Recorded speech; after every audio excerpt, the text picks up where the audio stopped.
भविष्य मलिका ओडिशा के महान संत अच्युतानंद दास द्वारा रचित है। इसे पंचसखा परंपरा के अंतर्गत एक दिव्य ग्रंथ माना जाता है। इस ग्रंथ में धरती, मानव जाति और धर्म के भविष्य के बारे में विस्तार से लिखा गया है। भविष्य मलिका की भविष्यवाणियां बेहद सटीक मानी गई हैं। आइए इनमें से कुछ महत्वपूर्ण भविष्यवाणियों पर नजर डालते हैं। पहला, कलयुग का वर्णन और अंत।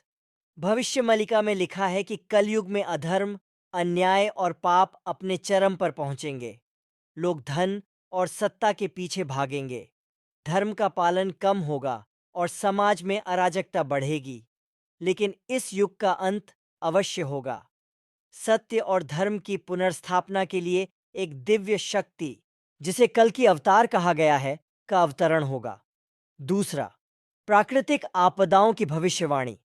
ग्रंथ में स्पष्ट रूप से प्राकृतिक आपदाओं का उल्लेख है, जैसे धरती पर बड़े भूकंप आएंगे, समुद्र की लहरें बढ़ेंगी और जलवायु में भारी बदलाव होगा।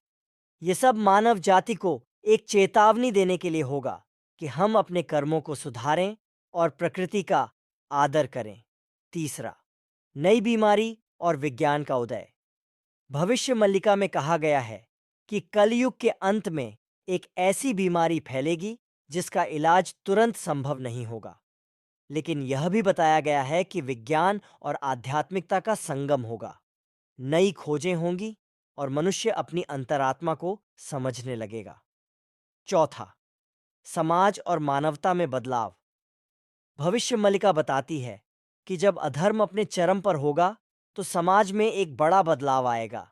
लोग धर्म की ओर लौटेंगे और सत्य, करुणा और प्रेम को अपनाएंगे। यह बदलाव एक नए युग की शुरुआत करेगा, जिसे सतयुग कहा गया है। पांचवां, अचंभित करने वाली घटनाएं। इस ग्रंथ में कुछ अद्भुत घटनाओं का उल्लेख है, जैसे सूर्य और चंद्रमा के रंग बदलने, आकाश में रहस्यमयी रोशनी दिखने और अचानक मौसम बदलने जैसी घटनाएं। ये संकेत करेंगे कि पृथ्वी एक बड़े बदलाव की ओर बढ़ रही है।